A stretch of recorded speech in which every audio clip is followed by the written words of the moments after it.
Nous, on est une ferme maraîchère. On produit des paniers de légumes bio pour une 60aine d'abonnés. C'est notre 3e année en culture cette année. Donc, on est quand même débutant comme agriculteur.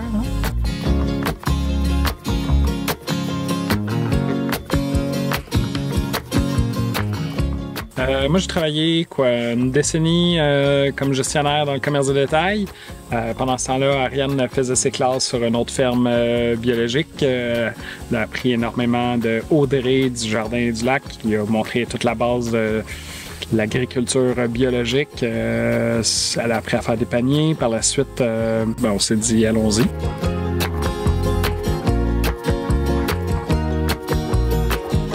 Ici, c'est un ancien camp de vacances où je venais quand j'étais petite, en fait. Ma mère a travaillé ici pendant 4 étés. Puis, elle savait que c'était à l'abandon. Fait qu'on est venu jeter un coup d'œil. Puis, quand on est arrivé ici, on a vu que c'était à vendre. Puis, on a vraiment eu un coup de cœur. Fait qu'on a acheté.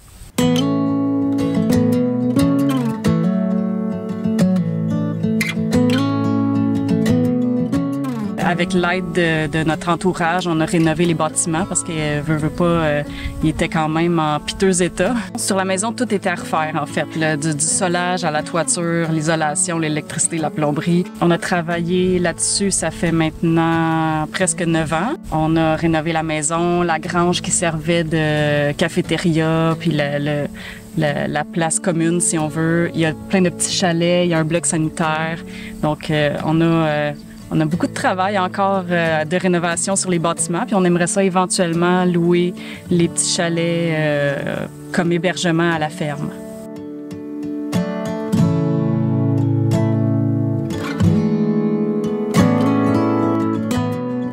Ouvrir les champs, c'était autant de travail parce que c'était à l'abandon, ça aussi.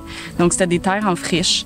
Donc là, on a commencé avec une petite parcelle de 50 pieds par 100 pieds à peu près, puis tranquillement, pas vite, on a ouvert avec l'aide de notre bon vieux tracteur, puis la chainsaw, parce qu'il y avait des arbres carrément. Là. On cultive actuellement sur à peu près un demi-hectare.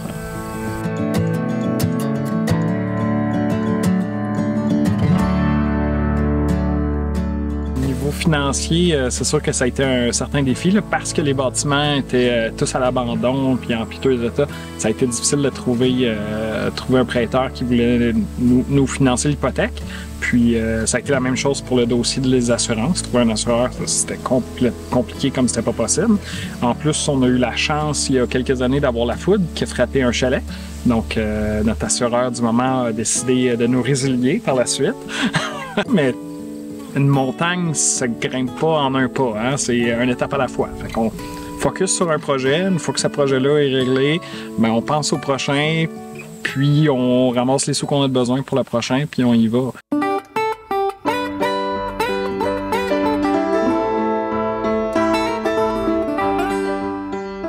On était allé dans le biologique parce qu'on avait une certaine volonté de vivre de la terre. Puis on voulait bien manger, s'assurer de manger des légumes de qualité, avec pas de pesticides, pas d'engrais, des produits qui sont locaux aussi. C'était quand même quelque chose qui était pas mal important pour nous.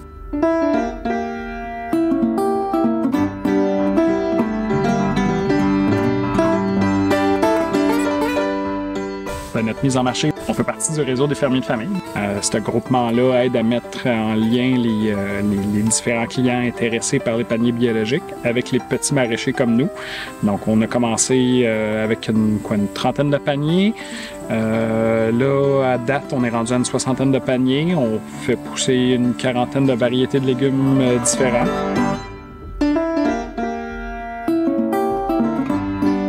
Moi, je trouve que d'offrir des produits à des familles qui sont à proximité, c'est juste logique puis normal, en fait. C'est une aberration qu'on fasse venir des légumes de la Californie à ce temps-ci de l'année. Il devrait y avoir beaucoup plus de production locale dans les épiceries, dans tous les réseaux de distribution, en fait. Là. Le gros de la pollution atmosphérique vient du transport de marchandises. Mettre des paquebots, des trains, des avions pour transporter de la nourriture qui peut pousser ici, c'est complètement ridicule. Il faut définitivement faire quelque chose là, à ce niveau-là, plus tôt que tard.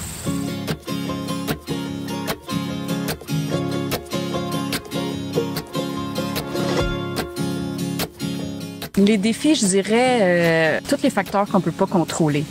Donc, la météo, ça va être vraiment un défi de taille. On le voit cette année, on a vraiment beaucoup de pluie. L'année passée, c'était la sécheresse. Donc là, c'est sûr qu'en montant une serre, on va être capable de contrôler un petit peu plus le climat. Mais sinon, tout ce qui est en champ, ça va vraiment être un défi dans les prochaines années de mener nos cultures à bien selon la météo qu'on peut pas contrôler, les insectes puis les maladies qui peuvent se développer, parce que ça affecte vraiment énormément la rentabilité des cultures, là.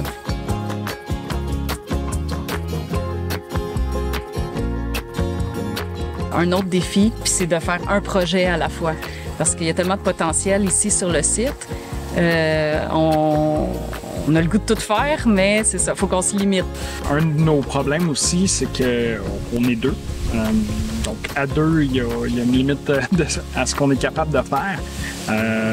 Puis, il y a un moment où on va être rendu à prendre une décision, à savoir est-ce qu'on mécanise un petit peu plus les opérations pour s'économiser physiquement puis gagner du temps, ou est-ce qu'on regarde pour l'embauche.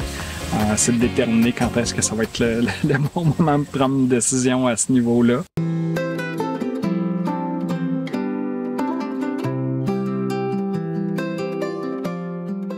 Le fait de cultiver pour des familles, puis d'avoir cette obligation-là de remplir nos paniers, c'est un petit stress, d'être sûr d'avoir assez de légumes pour les mettre dans les paniers. Mais au bout du compte, on carbure beaucoup à la reconnaissance parce que les clients sont vraiment contents de leur panier. Tous les abonnés de l'été passé se sont réabonnés cette année, puis ça, c'est vraiment... c'est ça notre paye, finalement, là, de vraiment la reconnaissance des clients, là.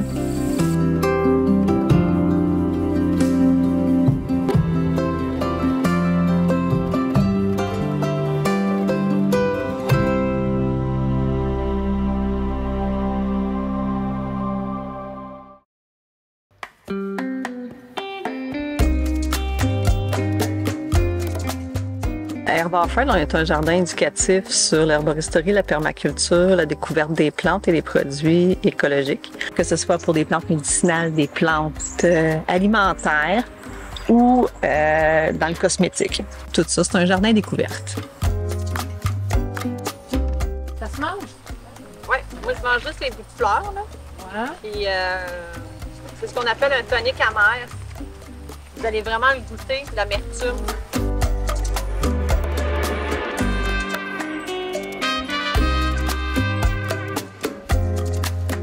J'ai travaillé dans le système bancaire et quand on a eu une troisième, quatrième enfant, on avait décidé un peu que je restais à la maison. Mes deuxième et troisième filles ont eu des difficultés de santé.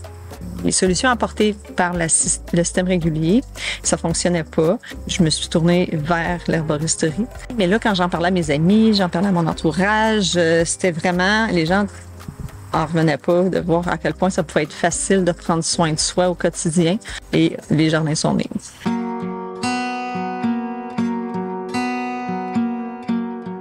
Les défis de départ en entreprise, un projet alternatif, financement non conventionnel, c'est que, étant donné que la maison, ça faisait 25 ans qu'on l'a et que l'hypothèque était bien payée, on a refinancé l'hypothèque. Après ça, comme difficulté, je dirais, c'est de trouver notre identité aussi un peu là-dedans, d'être capable de vendre l'idée que on veut faire l'éducation sur la santé facilement au quotidien avec les plantes.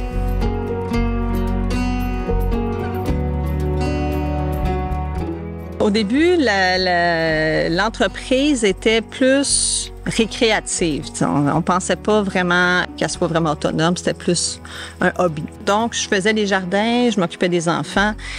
C'était quand même bien et les enfants, ils aimaient ça, mais on pouvait quand même partir en vacances, c'était facile, etc. Mais en 2016, la réalité était qu'il faut être ouvert, il faut être disponible pour le public. Donc là, je trouvais que c'était vraiment un peu plus contraignant, là.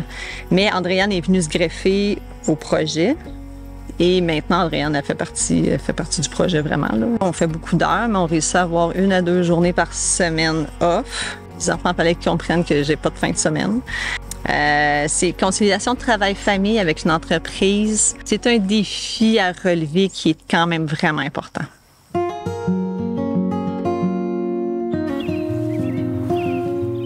avec la monarde rouge, on fait le thé d'Oswego, qui est un thé traditionnel pour la toux et la gorge.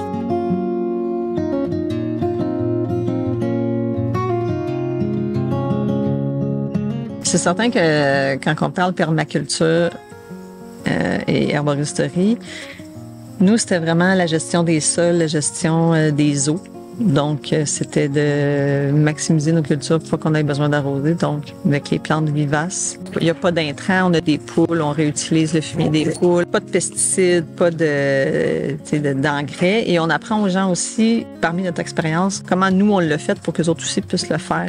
C'est vraiment le fun.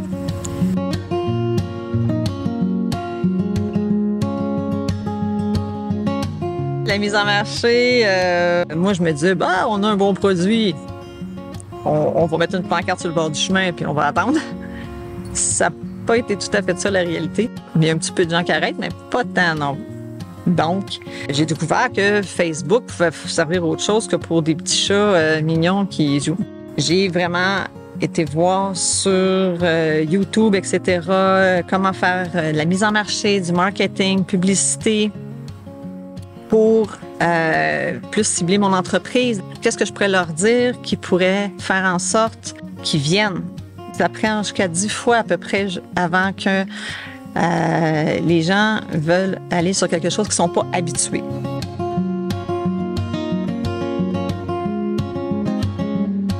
C'est vraiment, nous, les marchés, avec les produits et les ateliers, l'idée que pour la mise en marché, qu'on soit capable de se faire connaître. Fait qu'on les amène dans les ateliers pour ceux qui connaissent les produits.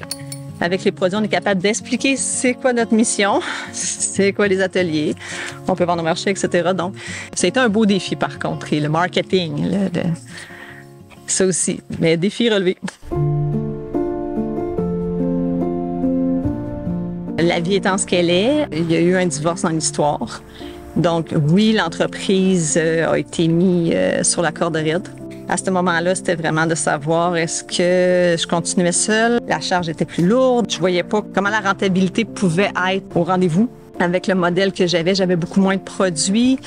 Mes formations étaient moins recherchées un peu. Mais oui, je me suis donné comme une latitude de dire, OK, je demande à des gens qui ont vraiment plus d'expérience ou qui ont plus de connaissances et on fonce sur les produits. Donc, notre produit, les shampoings en barre. Tadam!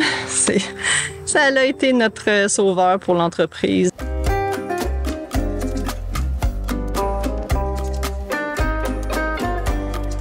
Le résultat vraiment de nos aménagements paysagers utiles et comestibles, aussi qu'on peut appeler forêt nourricière, c'est une belle fierté.